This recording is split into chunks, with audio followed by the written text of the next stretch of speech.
it's yoga time. Welcome. You probably clicked on this video if you just came back from a long run or a walk.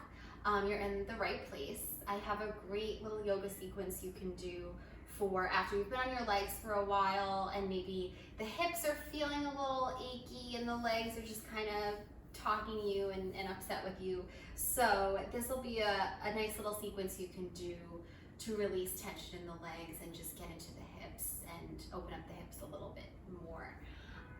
So if you have a blanket or a towel, that's great to have for underneath your knees. A block might also come in handy. And then get yourself on a mat or a rug, whatever surface you have lying around, and we'll jump in. So we're gonna start in our hero pose. So you're gonna come to, basically, if you don't know what that is, you're gonna come to just sit on your heels. So your hips are connected to your heels, and if they're not, if you're having trouble making that connection, you can go ahead and grab your trusty block here, and you're basically just gonna put it right underneath your hips. And I've seen people sit on it this long way. I feel like that's not enough room for your hips to really feel nice and comfy on. So I recommend putting it, like the hot dog way. I guess that's right? The hamburger way?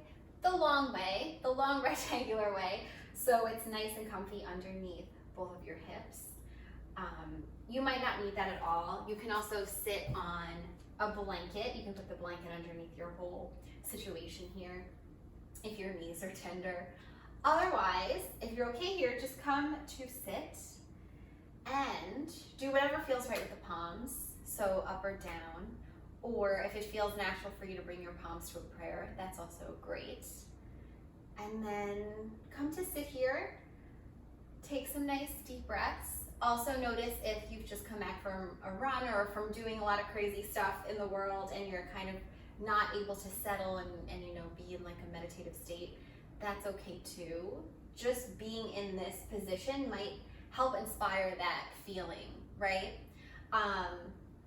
It's also really cool to notice how sitting up on both hips evenly kind of inspires your back to lengthen, right? It just kind of is a reminder for the whole lower half, starting from the lower half, to lengthen, and you're not doing a lot of rounding here, right? You might be, and if you are, go ahead and try out lengthening the legs, the spine rather, shoulders away from ears. And here you are. This is something you could do obviously whenever you want, right?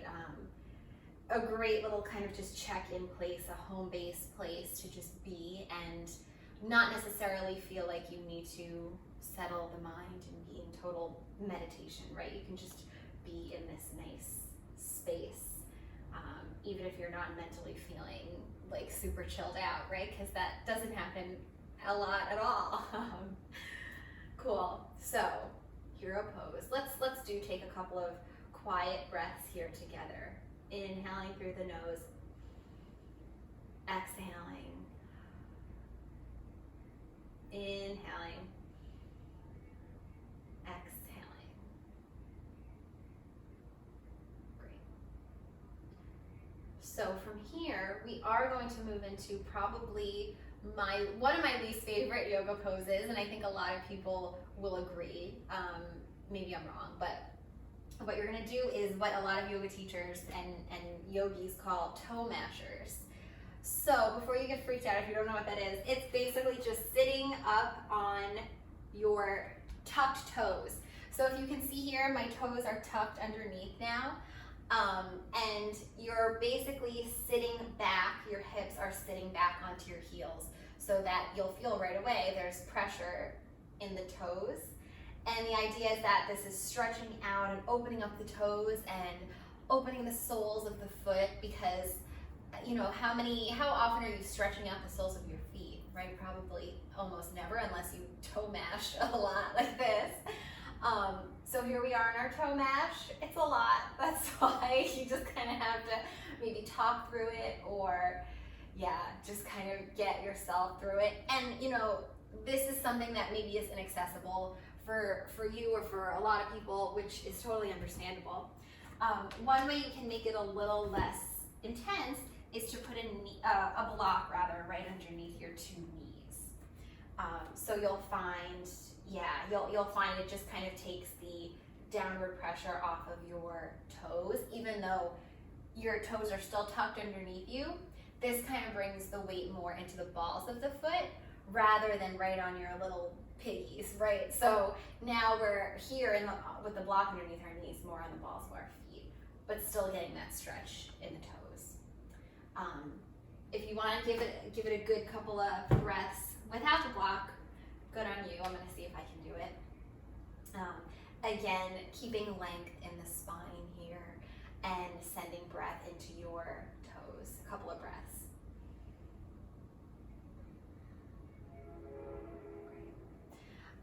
Let's go ahead and come right out of that. Don't slingshot your way out of it though, right? It's one you kind of want to escape from quickly. But we are going to move into a squat from here. So you can come up onto your fingertips to help you just get situated. You're going to bring both feet out, so they're like hips width apart. Find what feels right in the feet here. They can be with toes pointing right out forward, or you can, I like to keep a little bit of left and right happening in the feet. So, you know, my right foot is maybe at like 1 o'clock and my left foot is at like 11. Had to think about a clock for a second there. That was a tough one. So here you are in your squat, and you'll find here that your body has a nice way of making these like natural connections for you, where here your elbow might be really close to your knee, and that kind of serves as a nice reminder to keep the hips nice and open, keep the knees apart. You can press your elbows gently into the knees to kind of encourage that. And then hands can come to prayer here, or you can touch the fingertips together, making like this little like orb kind of shape. I don't know. Kind of like a prism kind of deal. And here you are in your Malasana. Take a couple of nice breaths here. Notice how the hips are feeling nice and open. The weight is even in the whole even sole of both feet. Spine is lengthened and the chest is nice and open here. Inhaling. Exhaling. Inhale. Exhale. Great. And now you can bring the palms down, the fingertips down, and we are going to come into a forward fold right from here. So now the feet do point towards the front of the mat, and just let yourself hang heavy, ignoring the church bells as always in the background, right? Does anyone else have that to deal with? Let the weight of the head go here. Keeping a nice little bend in the knees, right? Always in our forward fold, especially if you've just done a lot of work in the legs. Don't force them into length. Always keep a nice bend. Breathing into the hamstrings here. Yeah, your legs might really be talking to you in this forward fold. I also notice a lot of the time too, if I've been like running or walking a lot, you find that in this forward fold, your lower back really starts to talk to you. And you notice how much work you've been doing and how much running around you've been doing if you feel that in this pose. So a great place to hang out too if you do have any lower back issues. You can also lean your hips up against a wall in this forward fold if you do feel like the legs are just exhausted, and that having your hips up against the wall kind of takes the pressure off of the legs and the hips, so that your upper body can just kind of hang out, which is really cool and nice. From here, let's slowly keep a bend to the knees and round up to stand. Rounding. So awesome. Here you are standing. Welcome. And then we'll just do a quick little thing with the legs. Bring your left foot to the middle of the mat and step your right foot right behind it so your legs are crossed. And then let's bring the arms up overhead, getting a nice stretch in the torso arms here with your arms stretched up underneath you. You can bring the pointer finger and thumb out to extend to point upwards, or you can just cross at the thumbs here. With an inhale, let's reach up and over to the right here. Inhaling, breathing into left side body. Exhaling. With an inhale, come back up to center, and then you can release the arms, step both feet apart. Cool, and we'll do it on the other side. So go ahead and bring your right foot behind your left foot, legs are crossed, and arms stretch up overhead. Oopsie, arms stretch up overhead. Again, wherever you want with the hands. And then inhale, really lengthen up. Exhale, stretch towards the left side of the room.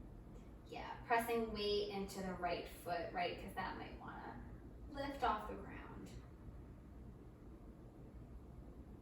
Inhale, stretch up. Exhale, arms come down. Don't hit anything on your walls on the way down.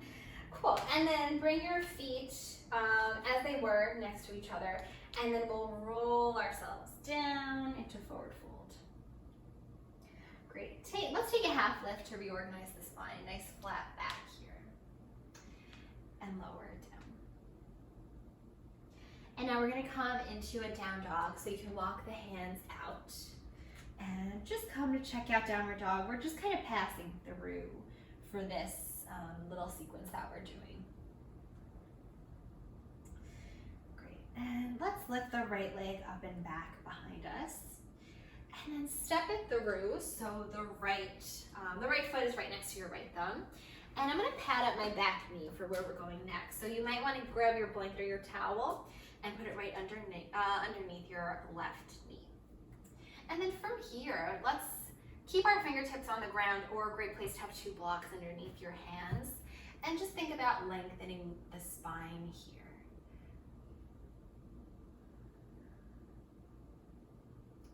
Great. And then we're gonna walk ourselves up so that your right hand can come to your right knee, and you can bring your upper body upright, and still in your low lunge with the left knee still down. And what we're going to do here is kind of, you can stay here. This is a great place to stay and feel into the hips as you're really clearly lunging here into the right thigh. But if you want to kind of play around and go a little bit further, see if you can kick up that left shin. Start by not going for it with the arm or the hand, right, with your left hand. See if you can just pick it up with your own kind of left leg strength.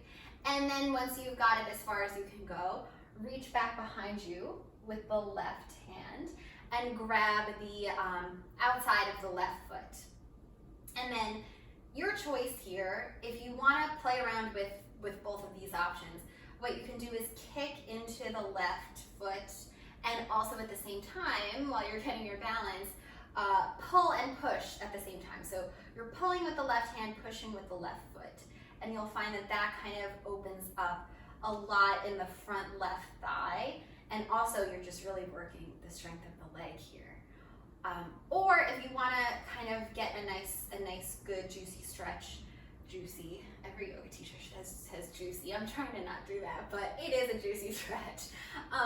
If you want to get a nice stretch in the left thigh, you can play around with turning the fingertips on your left hand down towards the ground and pulling in the left heel.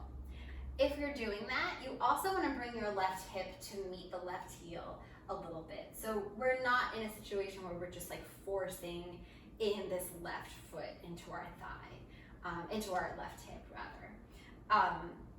Also important to note, if you're playing around with this horseshoe shape that you're making is kind of a lot on the left shoulder. So this is not something you want to do if you have any shoulder stuff going on. Just a cool place to kind of check out. Balance here is a big one. And you're even kind of squeezing onto your toes that you mashed before if you have this grip. So kind of a nice little sorry to your toes. You want to give them a little rub. Inhale here.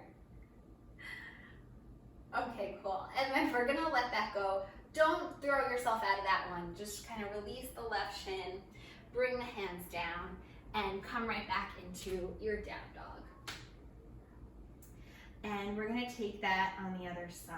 So you can inhale, lift the left leg up and back. Exhale, step the left foot next to your left thumbprint, and then release your right knee down right away. Great. So once you get here, fingertips are still down, and just think about lifting the chest. It might not be a lot. You know, it's not a big movement, I mean, but just kind of lifting the chest here, breathing in to the heart. Okay. And now go ahead and bring your left hand this time to your left knee. And again, we're playing with balance on this one. So start to bring yourself upright slowly as you need to. And sit into your low lunge. And decide, you know, do you want to kind of stay here on this side just for a couple of breaths and breathe into the hips in this way because you're getting a lot of stretch here. Or if you want to play around with that little stretch on this side, the quad stretch, you can pick your right foot, your right shin up as far as it'll go, but without the power of your hands. And then swim your right leg back, your right arm back, your right hand back, and grab the outside of your right foot. And pull it in if you'd like, or you can do that, that pull and push action with the foot and the hand if you want to kind of go for it that way. And notice how that makes the balance a little tricky. I really feel like pulling the shin in and then bringing my right hip to meet it. And we're just breathing here. Again, taking note of if this doesn't feel right on the shoulder on this side, come right out of it.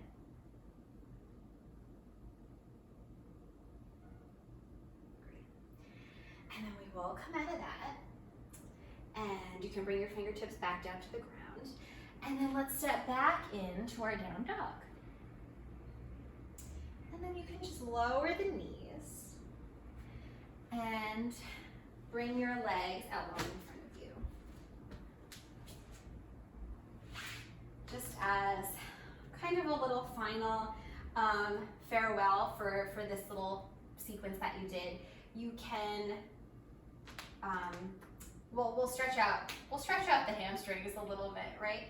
So first to start, find nice length in your spine as you're sitting upright here and reach the arms up long overhead. So here we're really going for nice lengthened spine, trying as much as we can not to round too much here in the lower and middle back, and just taking some nice long deep breaths. Knees can be super bent if that's better for you here. So it could look like this. If you want to go ahead and try to lengthen them out, go for it. Just breathing.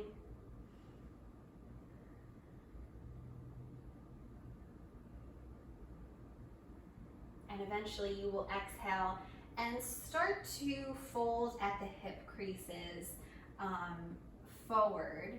And notice when you get to that place where the spine is starting to round, don't force yourself to continue going down. If that's happening, you can just kind of bring the palms, the fingertips down to each side of your legs and lengthen, continue to lengthen out the spine from here, right? And think about getting with every inhale, the crown of your head towards your toes. And with every exhale, maybe your chest gets a little bit closer to your legs.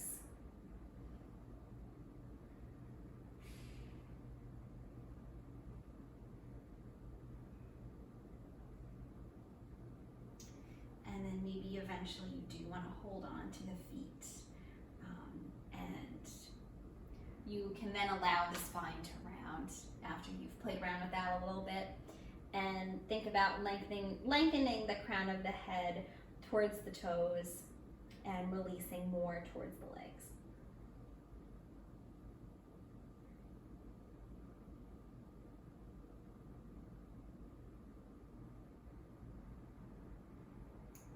Slowly round up. And finally, we'll do our last pose is a little butterfly stretch. So you can bring the soles of the feet to touch. Notice where it feels right and most comfortable for you to have the feet. They can be closer to the body, creating this kind of smaller diamond shape, or they can be further away, giving you a little bit more space to extend as we fold forward. So kind of play around and decide where you want them. You might adjust as we do move forward and down. So again, bringing the soles of the feet to touch. You can hold on to the outsides of your feet and then start to inhale and lengthen the spine and the crown of the head. Forward, forward, forward. And just stop wherever it feels like you're getting a good stretch on the hips. Don't enter into a place of like, I can't get out of this, right? Just keep lengthening and keep folding down until your body tells you to stop, which it will.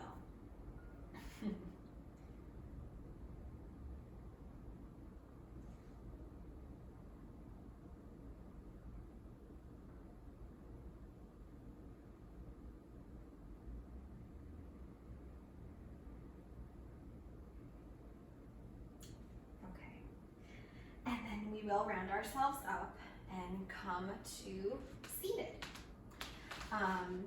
And you can lie down on your back for a Shavasana if you do feel like you want a quick or a long Shavasana if you have the time. Otherwise, you can come to a seat and thank yourself for doing this little sequence. One of the nice things, such a great thing about a home yoga practice, is that you can do these shorter little sequences, maybe as a cool down or even just something to pepper into your day, right? If you just feel like rolling out your mat and doing a little something. Yeah, I think a lot of us who are used to going to yoga studios feel like we have to do 60, 75, 90-minute classes every time. And it's been so nice for me to just kind of sprinkle it into my day, right? For these little 10, 20-minute sessions. So yeah, give yourself a thanks and a hug for making time for yoga with me. Thanks, guys.